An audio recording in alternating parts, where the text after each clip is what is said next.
भारत माता की, भारत माता की। मैं मेरी बात शुरू करूं उससे पहले मैं इन सभी कलाकार दोस्तों का धन्यवाद करता हूं। क्या शानदार चित्र बना करके लाए हैं। नेताजी सुभाष बाबू किसने बनाया है, वाह, एक से बढ़कर एक। मैं मेरे एसपी जी से रिक्वेस्ट करता हूं, आप जो भी चित्र लाए हैं वो दे दीजिए। अगर आपका एड्रेस उसके पीछे होगा तो मैं चिट्ठी जरूर लिखूंगा आपको। मेरी चिट्ठी आएगी आपको, लेकिन जल्दी दे दीजिए, फिर मैं सभा का काम शुरू करूं। वहां पीछे भी कुछ लोग रह गए हैं, कोई उनको मदद कीजिए, आगे पहुंचा दें। मुझ तक पहुंच जाएगा, आप लोग जो देना चाहते हैं दे दीजिए। ये एसपीजी के लोग जरा ध्यान दीजिए पीछे।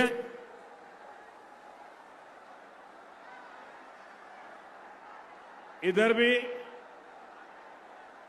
बंगाल में तो कला ही कला है हर एक के पास।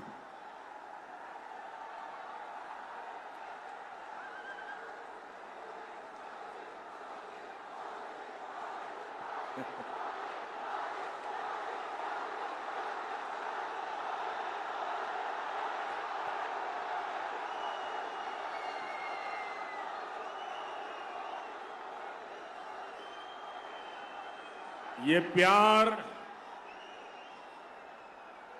ये फोटोग्राफर भी ले ले उनसे शाबाश। ये आपका अद्भुत प्यार है भाई। आपने कितनी मेहनत की होगी इस काम के लिए। एक और काम करते हैं, इस चुनाव में यहां के जो उम्मीदवार हैं उन सबसे मेरा आग्रह है कि आगे आ जाए। जो भी उम्मीदवार है जरा आगे खड़े हो जाए। जो उम्मीदवार है खड़े हो जाए। मैं इन सभी उम्मीदवारों को मिलकर के आकर के फिर आपसे बात करता हूं।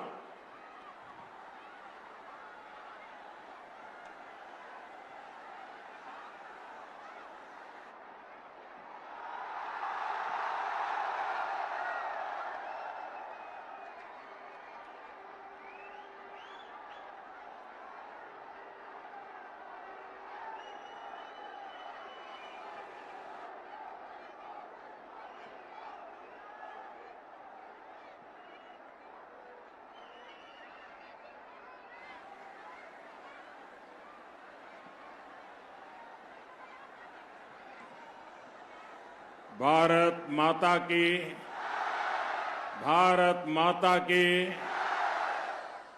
प्राचीन यही मुर्शिदाबादे इतिहास कथा बोले,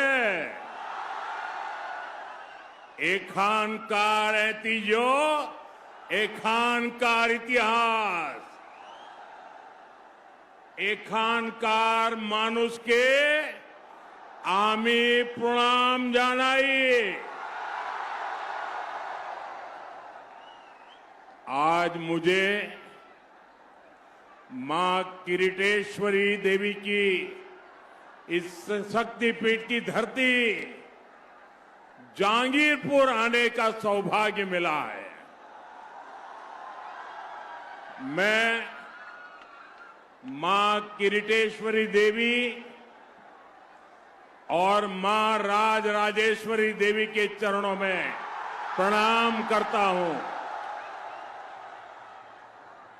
जहांगीरपुर दादा ठाकुर कवि शरद चंद्र पंडित की भूमि भी है। मैं उन्हें भी श्रद्धापूर्वक नमन करता हूं। साथियों, आज पूरा देश महात्मा ज्योतिबा फुले जी की जयंती मना रहा है। मैं आप सबको और सभी देशवासियों को ज्योतिबा फुले जयंती की शुभकामनाएं देता हूं। मैं आप सभी को पोइला बैसाख की भी बधाई देता हूं। भाइयों बहनों, यहां जहांगीरपुर में ये जो मैं माहौल देख रहा हूं, क्या कमाल कर दिया आप लोगों ने।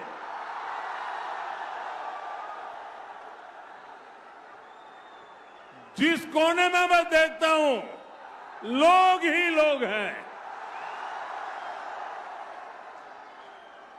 ये दृश्य देख करके आज टीएमसी वालों की नींद गई।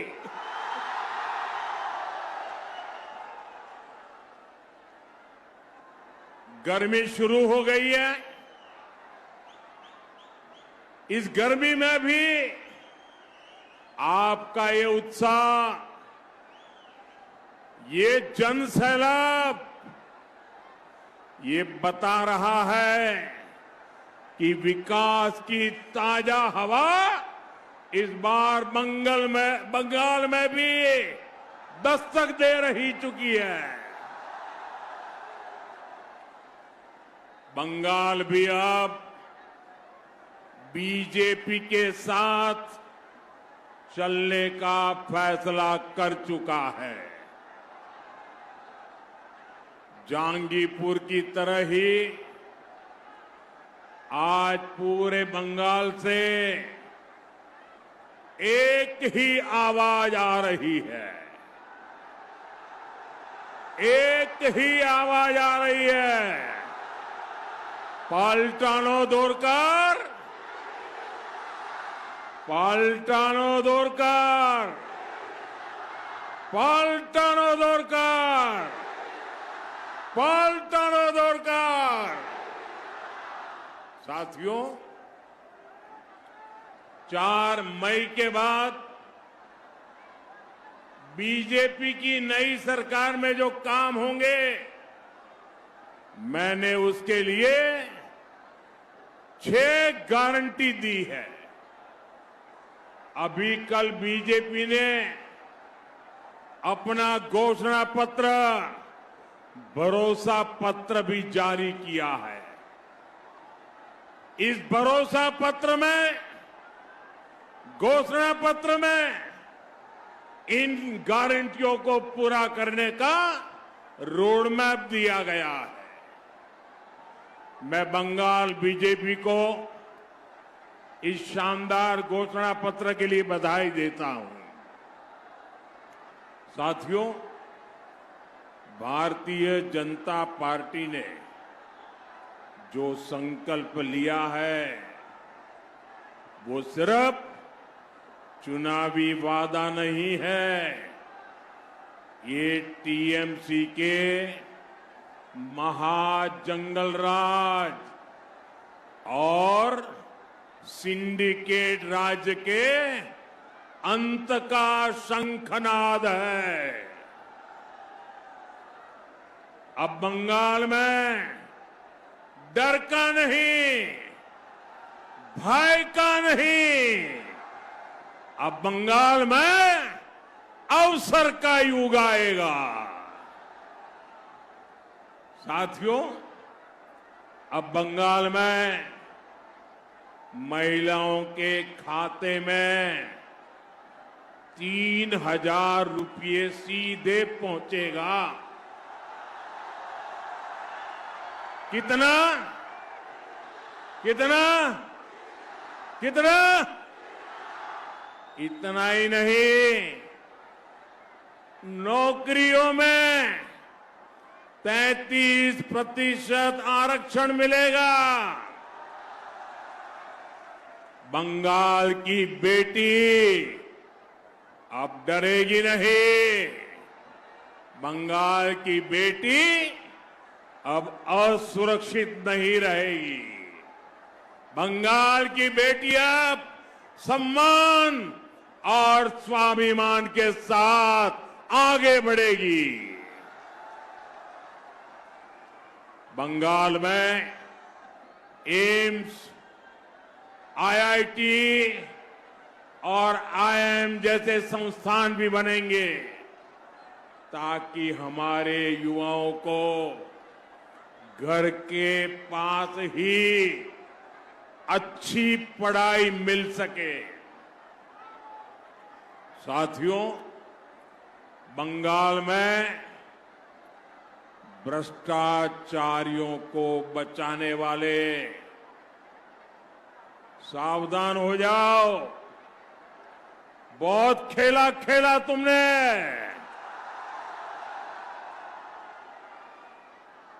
बंगाल के मेरे भाई बहन, 4 मई के बाद देख लेना, ये भागते हुए नजर आएंगे, भागते नजर आएंगे।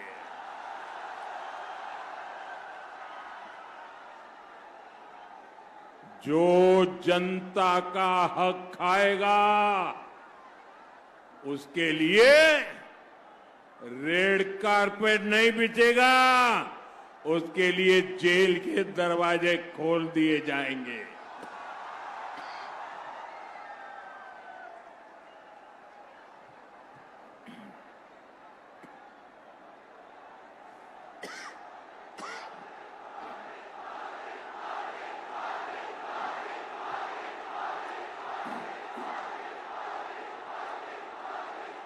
साथियों,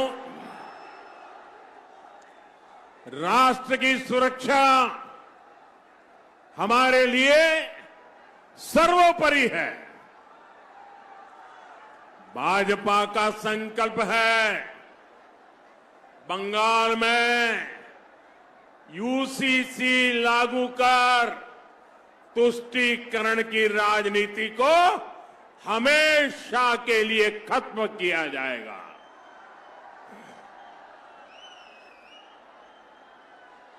अब बंगाल फैसला कर चुका है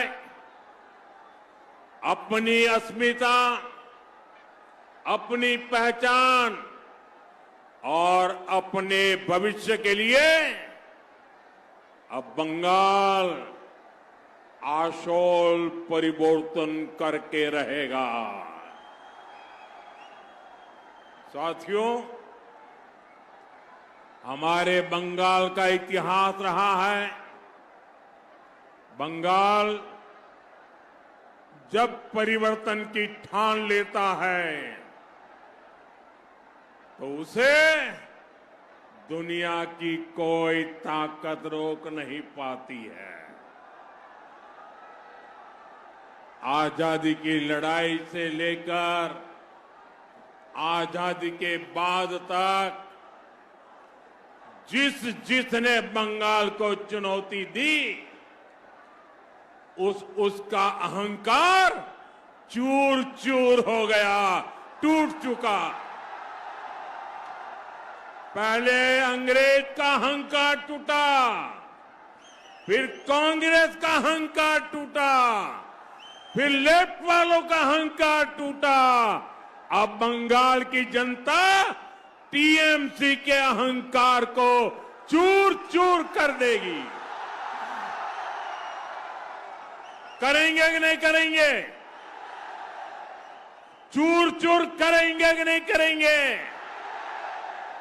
भाइयों बहनों, आप याद करिए, बंगाल में जब आतंक फैलाकर 3 दशक तक लेफ्ट सरकार चल रही थी, तब उन्हें भी लगता था कि बंगाल पर उनका हमेशा के लिए कब्जा हो जाएगा।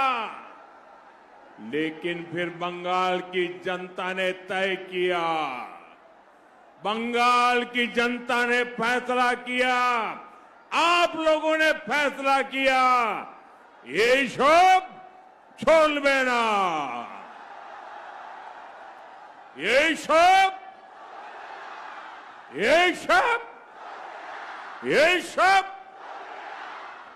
इसलिए बंगाल की जनता ने लेखपालों को निकाला। बड़ी आशा और उमंग के साथ मां माटी मानुष की बातें सुनकर टीएमसी को मौका दिया, लेकिन सत्ता में आते ही ये तृणमूल, ये टीएमसी लेप की कार्बन कॉपी बन गई। लेप के सारे गुंडे तृणमूल में आ गए। लेप का सिंडिकेट तृणमूल में आ गया। पहले वोट के लिए लेप वाले धमकी देते थे, पर वही गुंडे टीएमसी को वोट देने के लिए धमकी देने लगे। हथियार, नशे और मवेशियों की तस्करी, लेफ्ट का कट कमीशन, सबका ठेका टीएमसी ने ले लिया है। भाइयों बहनों, अब लोगों को डराकर सत्ता कब्जा करने का सपना टीएमसी देख रही है, लेकिन टीएमसी वाले भूल रहे हैं ये बंगाल नेताजी सुभाष जैसे वीरों की धरती है। बंगाल के लोग न लेफ्ट से डरे थे, न अब टीएमसी से डरेंगे। बंगाल को टीएमसी के भय के विरुद्ध बीजेपी का भरोसा मिल चुका है। इसलिए बंगाल इस बार टीएमसी को कह रहा है, बार बार कह रहा है, हर गली मोहल्ले से कह रहा है, गांव और शहर से कह रहा है, बंगाल कह रहा है, ये सब छोड़बे ना। वोट के लिए हिंसा की धमकी, ये सब वोट न देने पर सरकारी योजनाओं का लाभ बंद करो, ये सब सिंडिकेट के कट कमीशन का सिस्टम, ये सब टीएमसी के भय का राज, ये सब बंगाल की बेटियों के साथ अत्याचार, बलात्कार, ये सब। भाइयों बहनों, संदेश खाली हो या आरजी कर, निर्मम सरकार किस तरह बलात्कारियों को बचाने के लिए खड़ी थी, ये बंगाल भूला नहीं है। इसलिए बंगाल की जनता ने तय किया है, अब भय का अंत होगा, अब भय का अंत होगा, विश्वास का उदय होगा। अब तय है बंगाल की महाविजय, अब तय है बंगाल की महाविजय। भयर अंतो विश्वासेर उदय, एक बार निश्चित बांग्लार महाविजय। साथियों, हमारा बंगाल का सामर्थ्य हमेशा 10 कदम आगे चलने वाला रहा है, लेकिन टीएमसी के 15 वर्षों ने राज्य को कई दशक पीछे धकेल दिया है। आज देश के ज्यादातर राज्य तेज गति से विकास कर रहे हैं। हर राज्य अपनी जीडीपी को, अपनी अर्थव्यवस्था को बढ़ाने में लगा है, लेकिन देश की जीडीपी में बंगाल की हिस्सेदारी तेजी से गिर रही है। बंगाल के ऊपर 8 लाख करोड़ से ज्यादा का कर्ज हो गया है। भाइयों बहनों, आज भाजपा सरकार में देश गरीबी के खिलाफ लड़ रहा है। 25 करोड़ से ज्यादा लोगों को हमने गरीबी से बाहर निकाला है, क्योंकि लोगों की आमदनी बढ़ी है, लेकिन बंगाल में लोगों की कमाई देश के औसत से काफी पीछे चली गई है। साथियों, ये हालात इसलिए हैं क्योंकि बंगाल में नए उद्योग नहीं आ रहे हैं। टीएमसी का कट कमीशन, करप्शन और सिंडिकेट, इसके कारण हजारों कंपनियां बंगाल छोड़कर चली गई है। लाखों नौकरियां यहां खत्म हो गई है। युवाओं को अपना घर छोड़कर दूसरे राज्यों में जाना पड़ रहा है। साथियों, बंगाल का युवा रोजगार की तलाश में उधर उधर भटकता है और टीएमसी नेताओं के ठिकानों से करोड़ों रुपए बरामद होते हैं।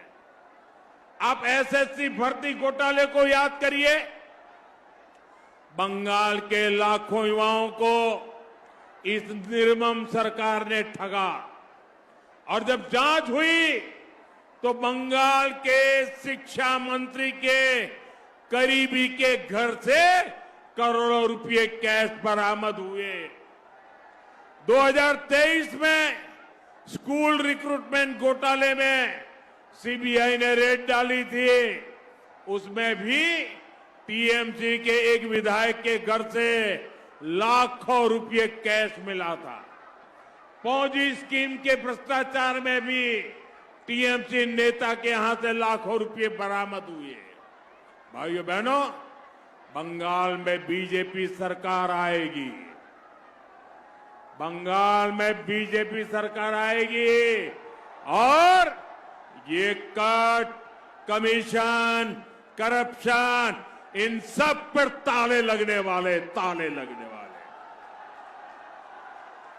बंगाल में रोजगार के अनेक अवसर पैदा होंगे और हमने अपने घोषणा पत्र में स्पष्ट कर दिया है, सरकार बनने के 45 दिनों के भीतर, याद रखो 45 दिनों के अंदर सरकारी कर्मचारियों को 7वें वेतन आयोग का लाभ भी मिलेगा।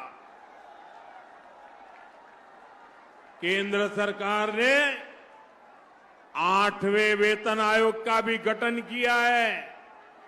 बीजेपी सरकार में जब वो 8वें कमीशन की रिपोर्ट आएगी तो बीजेपी सरकार में बंगाल के कर्मचारी इसके लाभ से भी वंचित नहीं रहेंगे।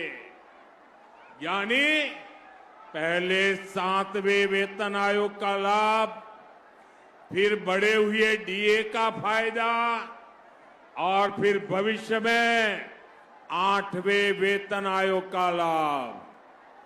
बीजेपी सरकार में बंगाल के लाखों कर्मचारियों का भाग्य बदलने वाला है।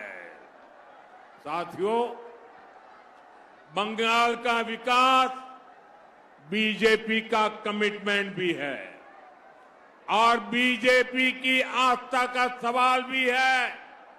आधुनिक इंफ्रास्ट्रक्चर से लेकर गरीब कल्याण तक केंद्र सरकार बंगाल को आगे बढ़ाने के लिए प्रयास कर रही है।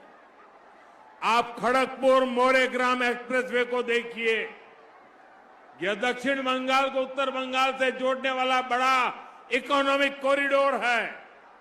इससे यात्रा की दूरी कम होगी, साथ ही व्यापार को बढ़ावा मिलेगा।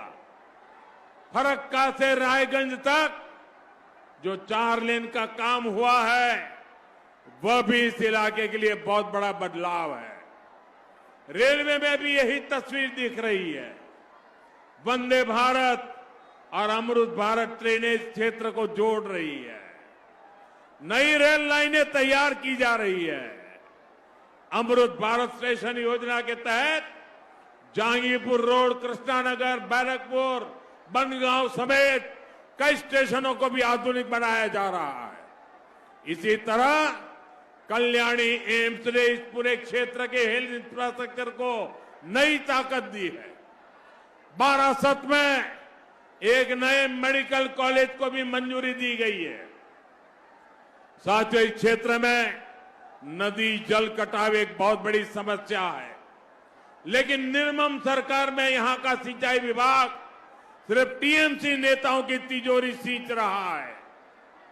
जो पैसा कटाव रोकने पर खर्च होना चाहिए था, उसकी लूट हो रही है। हर साल यहां कितने ही घर बाढ़ में बह जाते हैं। आप यहां बीजेपी सरकार बनाइए। इस क्षेत्र को ऐसी चुनौतियों से मुक्त करने के लिए हमारी सरकार दिन रात काम करेगी। साथियों, पहले जब पूरी दुनिया में भारत की अर्थव्यवस्था का दबदबा था, तब मुर्शिदाबाद का नाम भी छाया रहता था। मुर्शिदाबाद के सिल्क की दुनिया दीवानी रहती थी, लेकिन यहां की सरकारों की निरंतर उपेक्षा ने सिल्क इंडस्ट्री को तबाह कर दिया। बीजेपी सरकार बनेगी तो इस स्थिति में भी सुधार किया जाएगा। आज बीजेपी सरकार देश भर में टेक्सटाइल पार्क बनवा रही है। बंगाल में भी हम सिल्क किसानों के लिए विशेष नीतियां बनाएंगे, उनका जीवन सुधारेंगे। साथियों, बंगाल में टीएमसी मां माटी मानुष का नारा लगाकर सत्ता में आई थी, लेकिन टीएमसी अब बंगाल में घुसपैठियों द्वारा, घुसपैठियों के वोट से घुसपैठियों की सरकार बनाना चाहती है। आप मुझे बताइए, क्या आप घुसपैठियों की सरकार बनने देंगे? घुसपैठियों की सरकार चलने देंगे? घुसपैठियों को सरकार में आने देंगे? साथियों, पूरे बंगाल के लोगों ने, हम सब ने मिलकर के टीएमसी को घुसपैठियों की सरकार बनने नहीं देना है। इसलिए बंगाल का ये चुनाव केवल सत्ता परिवर्तन का ही चुनाव नहीं है, ये चुनाव बंगाल की पहचान बचाने का चुनाव है। आज यहां कई इलाकों में डेमोग्राफी तेजी से बदल रही है। आपकी जमीनें कब्जा हो रही है। बंगाली मानुष के व्यापार रोजगार पर कब्जा हो रहा है। बंगाल की संस्कृति पर खुलेआम हमले होने लगे हैं। अभी पिछले महीने रामनवमी का पावन अवसर था। पूरा देश श्रद्धा में डूबा हुआ था, लेकिन पश्चिम बंगाल में जो कुछ हुआ आप सबने देखा। रामनवमी के जुलूस पर पत्थरबाजी हुई, दुकानों में तोड़फोड़ हुई, आगजनी हुई। साथियों, हर साल ऐसे ही हालत बंगाल में होते हैं, लेकिन हमलावर बेखौफ है, क्योंकि उन्हें पता है कि टीएमसी उन्हें बचाने के लिए खड़ी है। इन्हीं घुसपैठियों का नाम लेकर टीएमसी खुलेआम बंगाल के बहुसंख्यकों को धमकी देती है, उनके सफाये की बात कहती है। साथियों, बीजेपी ने अपने घोषणा पत्र में साफ साफ कह दिया है, अतीत में बंगाल के साथ जो हुआ अब उसे दोहराने नहीं दिया जाएगा। बंगाल अब तुष्टीकरण और वोट बैंक के खेल को और बर्दाश्त नहीं करेगा। हम पश्चिम बंगाल में हमारे बंगालियों को अल्पसंख्यक नहीं बनने देंगे, माइनॉरिटी होने नहीं देंगे। साथियों, आज बंगाल में परिवर्तन का जो माहौल बना है, ये बहुत बड़ा मौका है। हमें इसे जाने नहीं देना है। मतदान के दिन आप सभी एकजुट होकर वोट डालने जाएं। यहां आपको चित्तो बाबू जैसा समर्पित उम्मीदवार भी मिला है। यह वो व्यक्ति है जो 1982 से इस क्षेत्र में कमल का संदेश लेकर घर घर पहुंचा है। बीजेपी के सभी उम्मीदवार, उनका एक ही मकसद है, बंगाल का विकास। बीजेपी का एक ही संकल्प है, बंगाल के भविष्य का निर्माण। ये संकल्प आपके आशीर्वाद से पूरा होगा। आपका एक एक वोट आने वाली पीढ़ियों के लिए वरदान होगा। और भाइयों बहनों, चलते चलते मैं एक और बड़े षड्यंत्र से आप सबको सावधान करना चाहता हूं। जैसे जैसे चुनाव पास आ रहे हैं, ये तृणमूल वालों को अपनी पराजय निश्चित दिखाई देने लगी है। इसलिए आने वाले दिनों में ये लोग साजिशों का सहारा लेंगे। अभी असम में भी ऐसा ही खेल किया गया, पुडुचेरी में यही किया गया। एआई के जरिए, आर्टिफिशियल इंटेलिजेंस के जरिए फेक वीडियो बनाकर ये झूठ फैलाने की कोशिश करेंगे। हमें ऐसे किसी झूठ का शिकार नहीं होना है। हमें सच्चाई के साथ इसी मजबूती से डटे रहना है। एक बार फिर आप सभी से भारी मतदान की अपील करता हूं। बहुत बहुत धन्यवाद।